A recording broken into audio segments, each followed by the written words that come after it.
Welcome to Wordscience. Today we will learn about the word alone. This is a simple and important word. Let's begin. What does alone mean? This is a good question. The word alone is easy to understand. Let's find out together. Alone means being by yourself. When you are alone, no one else is with you. You are one person. There are no other people around you. It is just you. Sometimes being alone feels good. You can read a book. You can think quietly. You can do what you like. Being alone can be peaceful and nice. Many people enjoy time alone. Sometimes being alone feels sad. You may miss your friends. You may want to talk to someone. You may feel lonely. This is normal. Everyone feels this way sometimes. Let's look at examples of being alone. You can eat alone at a table.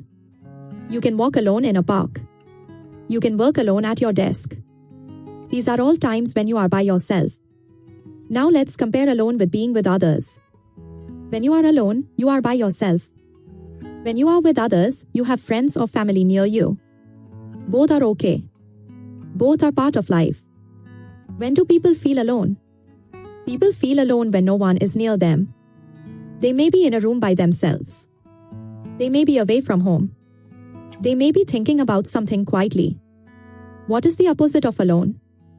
The opposite is together. You can also say with friends or not alone or in a group. These words mean you are with other people. Remember this. Alone means being by yourself. It can feel good or sad. Both feelings are normal.